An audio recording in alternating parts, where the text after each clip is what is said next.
All right, so next up in the MCU is Iron Man 2, which is kind of odd. You know, when these came out, you had Incredible Hulk and Iron Man like right back to back in 2008. And then 2 years later, you got Iron Man 2, and then you didn't get Thor and Captain America till a little later. So I don't know why in my mind going back then there wasn't that big of a gap and Iron Man 2 wasn't the next thing, and that there wasn't, you know, a gap between Iron Man 1 and Iron Man 2 that was that big, because I thought it was like a year. It felt a little rushed. And I also thought the Captain America and the Thor movies were closer together. We're so, you know, spoiled these days that we're getting 3 in 1 year, and back then you got 3 in 3 years, so you were getting like 1 a year. And then they obviously moved it up to 2, now 3. I don't think they'll ever move past 3, though. I think 3 is where it tops out. I don't think we'll ever see more than 3. But with the announcement of the Hawkeye series recently, yesterday I want to say, they actually announced Jeremy Renner's Hawkeye series for Disney+. I just love that we have yet another thing, another you know, form of media to tell stories within the MCU for smaller characters like Hawkeye, like Loki. Like, not that Loki's a small character, he's not. He's the main freaking villain in Avengers, and he obviously plays a pretty pivotal role in a lot of these movies.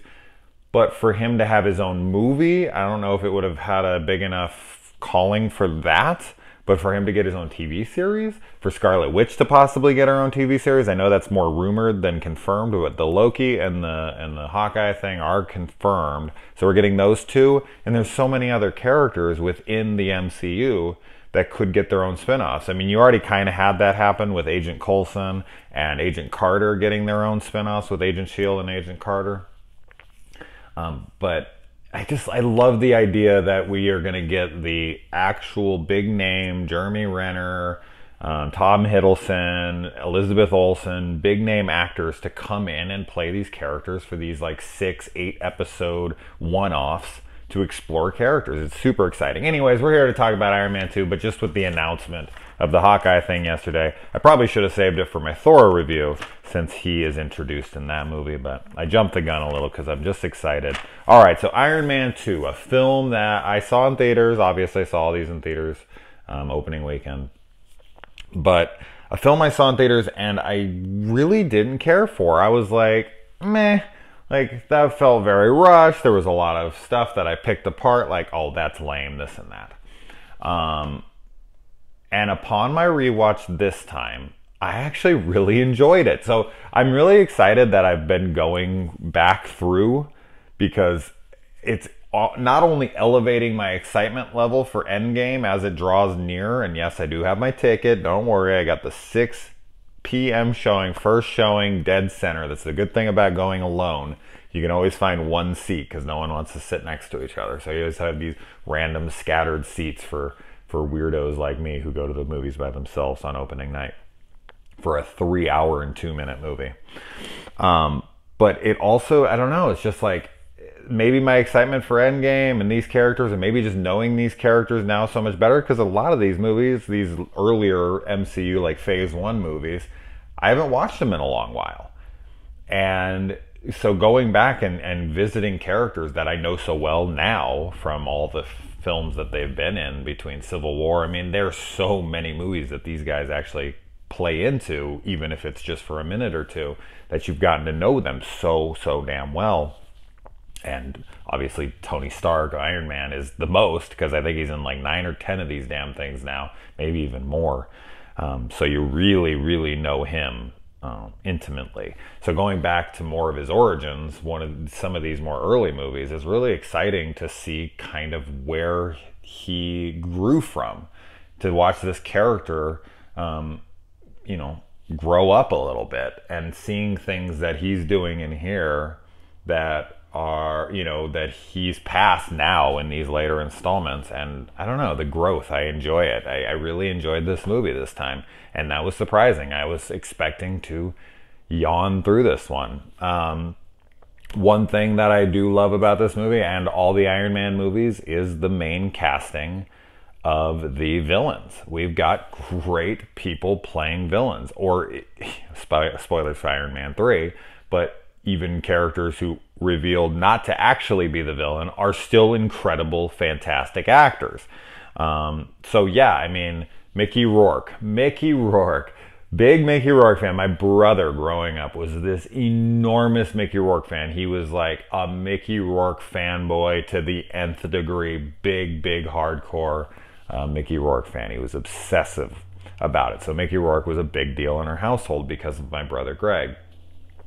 And so I know Mickey Rourke's career very well, from Diner to freaking, you know, all the, I'm not going to bore you with all of it, but I know Mickey Rourke, and I knew his career outside of it as well, when he started boxing and all that stuff. And then he had the plastic surgery and it fucked his face all up, and he kind of fell out of favor with Hollywood, and, you know, he became this has-been and kind of just fell off the radar. And then he came back with The Wrestler, and it really revamped his career.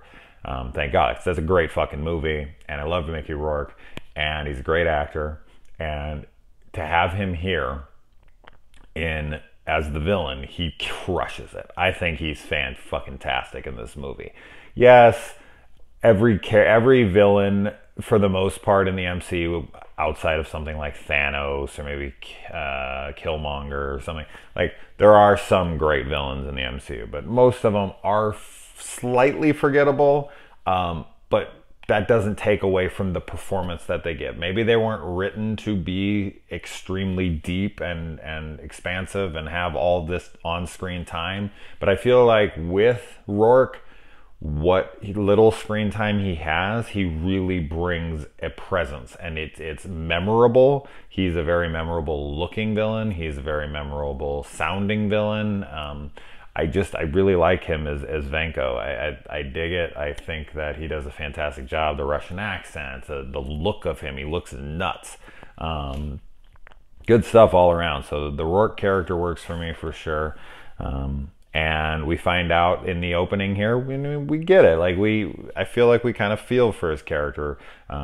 His dad worked with Howard Stark, and Howard Stark pushed him off the project, and the guy went into freaking exile and drank himself into stupor, complaining about Howard, how much he hated him. And then Tony Stark, the golden child, the child that he feels like he should have been, goes up on TV and is like, I'm Iron Man, and he's all, you know, and I like that that's addressed. I like that there's an actual impact and implication, you know, that there's an actual, you know, there's a punishment of sorts for Tony not listening when he should have. Don't tell anyone you're Iron Man. It's going to come back to bite you in the ass. And when he does it, it does have ramifications. He says it on the TV, and boom, there it is. The dad sees it. You know, Ivan Vanko here sees it, and he, of course, wants revenge. He's going to take it out on Tony. Even though it wasn't Tony that did it, it was his father. He sees him as this arrogant asshole. He's flaunting around his technology and his knowledge. And Vanko's like, I've got this kind of knowledge. Like, I understand. I got a blueprint for the arc reactor, the big, huge one. And I also found it funny, call back to the original here, the first one, how Obadiah Stane is talking to this scientist there, and he's like, you know, trying to get them to build them a little mini reactor, a little arc reactor there. And he yells at the guy, like, Tony Stark built this in a cave with a box of scraps. And then essentially the opening is Vanko essentially taking the arc reactor, as he only has the blueprints for the big one, not even having the actual technology in front of him, and he builds it essentially in a cave. It's a slum. It's a shitty little house, but it's like essentially a cave with a box of scraps. So the guy's like, I'm not Tony Stark. And it's like, well, Vanko, I mean, it kind of shows you we're at that same mental level as Stark here. Not as good probably, because of how, you know, he obviously bests him at the end here. But yeah, I just thought it was funny that he's kind of technically building it in a cave with a bunch of scraps. So I thought that was pretty funny. Now when Tony has his little party here and he's talking about It says 6 months later, and then Tony goes into this like years of peace speech. Years of peace? 6 months? Did I miss something there? I don't understand. Why is he saying years when it's been a very short amount of time, not even a year? Am I missing something there? Is that a mess up? I don't know. And we find out that he has a blood toxicity problem because the palladium in his chest is now a problem. This, of course, was probably shoehorned in because they had to have a reason. They had to give it more weight. They had to give it something because that wasn't a problem at all in the first one. And he had that thing. But, you know, hey, I guess it's, you know, it's an experiment. And after time, he realizes, like, oh, shit. Vanko knows it in like a second, though. Vanko knows it. And if Vanko knows it, then why didn't Tony know it previously? Because he tells Pepper this could fucking, you know, he tells somebody that it could charge, maybe it's the other guy. It's the guy in the cave with him. Yinsen or whatever. That he could charge his heart. Yeah, it's Yinsen.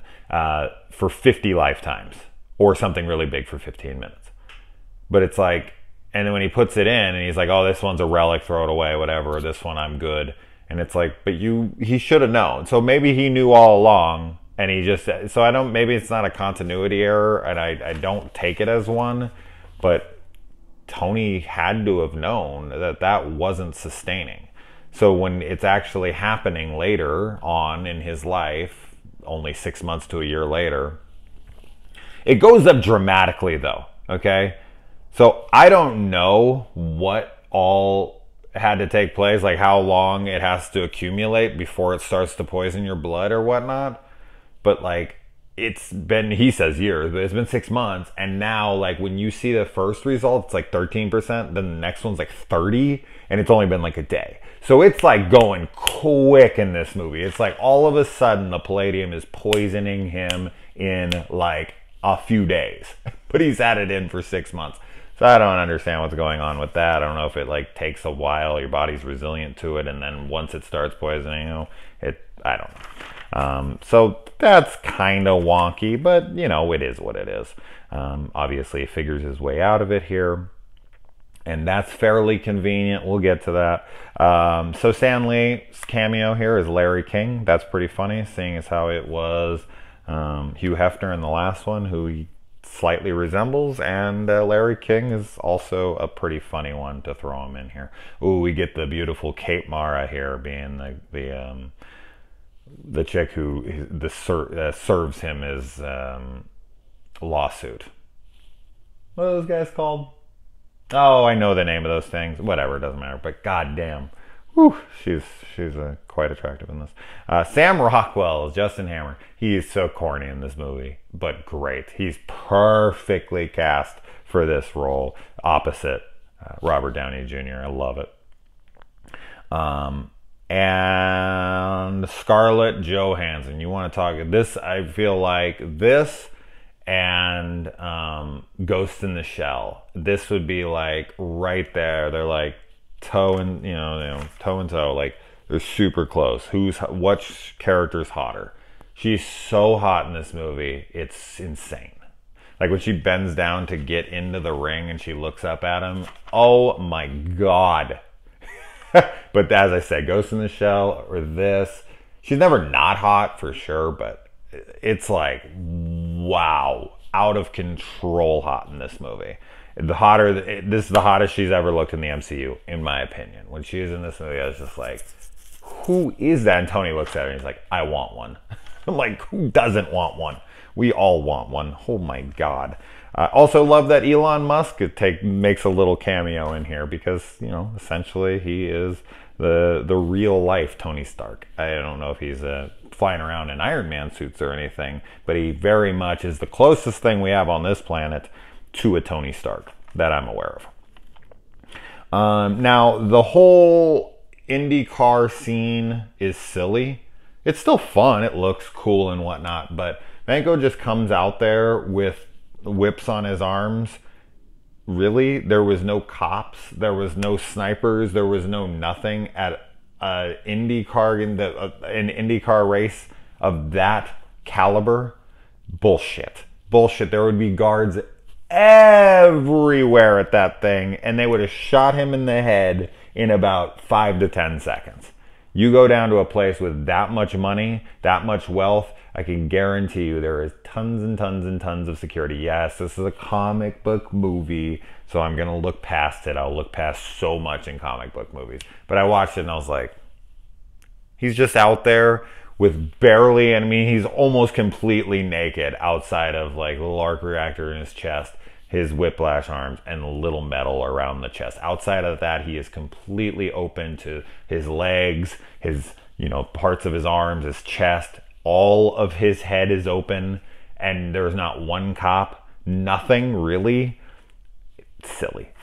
It's just silly every time. And the whole sequence is silly. Like when you think about it, when he's whipping the car and he's going this way with that. Really, he didn't hit Happy. He didn't hit freaking Pepper. He didn't hit anybody in that. And Tony flips over onto his head, and there's no like guard up here for his head or nothing. Like, dude, you can see his neck like twisting around on the pavement as it's coming to a stop. Neck broken, Tony dead. Next movie. But as I said, you just look past it. It's comic book stuff. Who cares? And then Vanko's taken. He's taken off to jail. Tony comes in and talks to him. That's a good scene between them. And then Hammer breaks him out of jail, which I don't feel like Hammer does a ton in this movie to be a villain that deserves, you know, death or anything crazy. But he does send that one prisoner in there to be killed so that he can break out. So he does kill somebody. He is a party to murder in that way. So he is a bad guy, for sure. There's no other ways around it. I know a lot of people could argue, well, he was just trying to play the business angle, and he wanted to beat Tony in the arms race and this and that. No, he killed a guy. Okay, let's call it what it is. So he is one of the other villains in this movie. So when he does go down, it does seem like for a minute like he's not that bad of a guy, but when you really think about it, you're like, you're responsible for all of this shit. I love the whole sequence of him and talking about his bird. Just remembering that right now. I want my bird. My bird. That the banter back and forth between him and Hammer is really funny. And the Tony versus Rhodey fight. No way Rhodey knows how to use the machine. Like we see in the opening, or in the montage in part 1, that Tony really has to fuck around with his equipment to know how to fly it. Rhodey just coming in and knowing how to use the suit, bullshit. The suit fitting Rhodey, bullshit. Okay, that thing would have to be custom tailored to Tony Stark's body. It would just have to be. It would have to fit. Yeah, it's a comic book movie, as I said. I'm going to look past all of it, but I got to point it out just for fun. No fucking way. It is addressed, though, that Jarvis could have shut the suit down. He couldn't have taken it. They do address this at the dinner, lunch, I guess, diner sequence between Tony and Nick Fury. Because Tony's dying, he's letting all of his stuff go. So he does let Rhodey fly off with it. There is no problem there. But there's absolutely no way Rhodey could have used it. And it was so dangerous for Rhodey to get into a fight with Tony right there and then. Because Pepper could have got killed. Happy could have got killed. Freaking everyone at that party could have got killed. One person, 10 people, lots of people. One person or more probably would have died. In reality, when they like fell through the floor right into the living room area, if Pepper was standing right there, boom, dead. She was like 10 feet away. She just needed to stand right over here, dead. So it's just one of those things where it's like, this is not smart to be smashing around these huge heavy suits. Heavy suits. I forgot to mention this. So somehow Tony has a briefcase that's an Iron Man suit that Happy must be freaking working out something fierce because he's carrying around an Iron Man suit, a full Iron Man suit in one hand. Bullshit. That thing would be so heavy. When Tony falls, when he does it, because you could be like, oh, well, maybe it's really light metal. Bullshit. Because when he lands on roofs, he goes through 3 floors of his house and through the car his car at the bottom. So he breaks through 2 roofs. It doesn't slow him down enough to smash a car. That thing is extremely heavy, and Happy's carrying it around. Hogan, Happy, whatever you want to call him, Happy Hogan, is carrying it around with 1 arm. Jesus Christ. And he throws it to him. I think Pepper might have even thrown it. Does Pepper throw it to him? If so, it's fucking ridiculous. Even more so. Because Pepper is a dainty lady. But yeah, I don't know if she throws it to him or not. Skids it over to him. She couldn't even push that thing. All right. I just had to point that out because I thought it was so silly that he was carrying it around. Howard helps start S.H.I.E.L.D. We explore that a little more in Captain America, the First Avenger, which I did watch last night along with Thor, so we'll get to those reviews here in a minute. We find out that Howard is also a drunk as well. No surprise there. He's also been recast by the guy from Mad Men. And he's also recast as the younger version in Captain America. And he was a different guy in the first Iron Man. So it's just fucking Howard Stark is all over the place on who plays him. But I've never seen the Agent Carter show, but I think he is in that, right? Maybe. And it's the guy who plays him in Captain America. Maybe. I don't know. I want to watch it. It's all on Hulu. This is making me definitely want to check it out. I watched like the first maybe season of Agents of S.H.I.E.L.D. I thought it was okay. I wasn't crazy about it, but I'm definitely down to check it out. I know it has like Ghost Rider has an episode in it, so that's pretty cool. I'd love to watch it. I know like 5 seasons or something are on Netflix. So maybe one day I'll get to that too. I'll watch it with my kids. They seem to be really down for that. My kids are digging these. So it's been a really fun time. All right. I like that Howard kind of sends Tony. That message that he sends Tony, I really felt worked for me a lot. And because Tony is so estranged from his father mentally, he feels like he's hated him and that whatever. And so when he has that video with him and he says, my greatest creation ever was you. I don't know. That's a really sweet moment coming from a guy who is an inventor and a creator and his whole world is creating stuff. So when your dad who works at fucking Burger King tells you you're my greatest creation, you look around and you're like, yeah, that ain't saying much. Thanks, Dad. But when your dad has invented things that have revolutionized the entire fucking globe and have more implications out and even to the cosmos, as we find out later in this, saying you're my greatest creation is saying something coming from this guy, especially the guy who appeared to be so damn cold to him in his life. And then the whole idea, and yes, it's a huge convenience that Howard Stark happens to leave behind the plans to an element that will be the saving grace of Tony Stark in the future from something he definitely did not know he would be suffering from. But I look past it because you gotta look at these kinds of things as comic book logic. If you read comic books, there has to be a certain level of a suspension of disbelief just purely for comic book reasons. And there's all sorts of them. I mean, why would the Avengers even need to exist when they have a god? Okay, Thor is a fucking god. I think that for the most part, he can handle pretty much anything that comes through. But that all being said, it doesn't matter. I like how it's set up because, you know, there is a reason. And the reason is because Howard says, I'm limited by the technology of my time. Like, I know how to create this element, and it's a new element, and it's for power and whatever, and I can't. But you can, because you're in the future. When you're seeing this, you're going to be in the future to where this technology is readily available, and you're going to be smart enough to understand how to do it. So it does make sense on why he doesn't do it then, and how he leaves him because he doesn't want anyone else to do it. So he can't just leave it for anybody. I think it would have made a little more sense maybe to leave it with Nick Fury, S.H.I.E.L.D. agents. Well, not Nick Fury specifically, but S.H.I.E.L.D. agents in that box. Maybe like the blueprints, but he didn't want anyone to find it.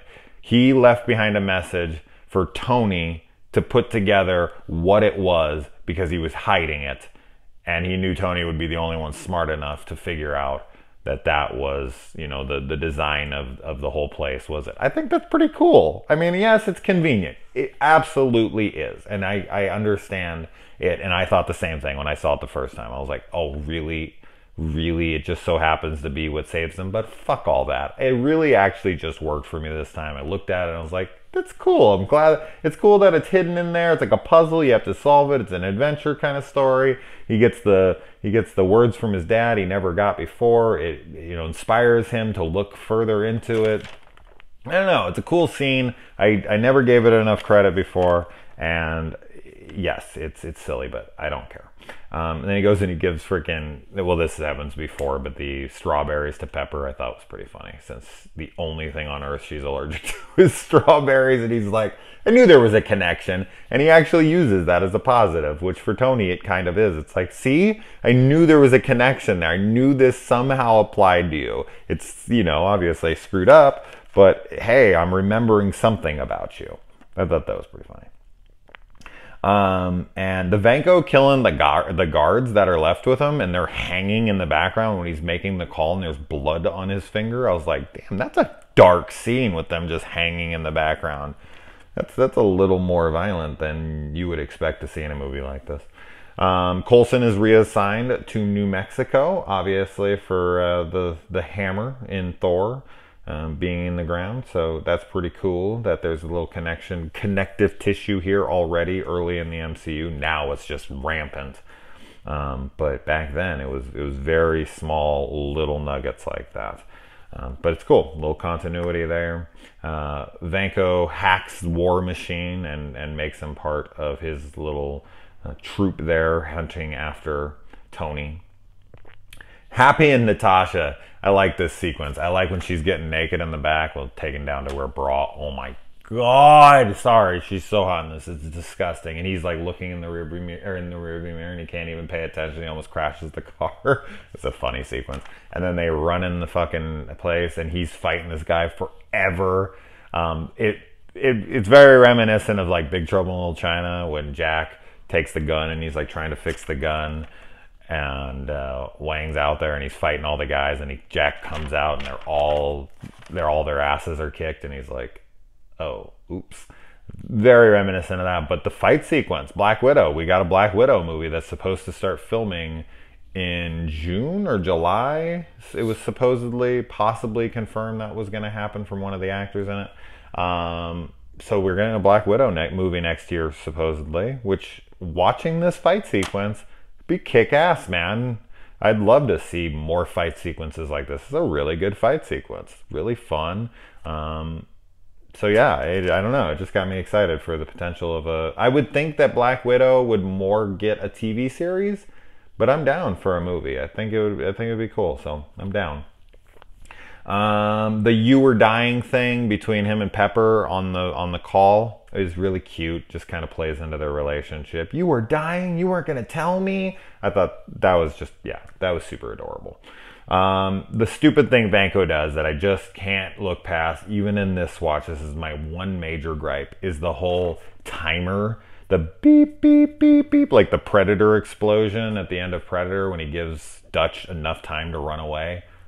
No. It's silly. It should just instantly explode. Why trap them with all these bombs everywhere and then give them time to get away? Yes, the comic book trope and all of that, but it's just, for a guy who's supposed to be brilliant and all this, really, you set a timer, you let him know it's flashing, it's beeping, it gives him enough time to fly all the way across, grab Pepper, get out of there, and then it explodes. Very lackluster. Very lackluster in that way. There's a huge fight with War Machine and Iron Man, and they're fighting all these drones and all this, and Vanko comes down and they use the hand blasts together to create that explosion that hurts Vanko. It's cool. That's all cool. But then him setting off the timer thing and then it all blowing up, stupid. It's just stupid and lackluster, and I don't care for it at all.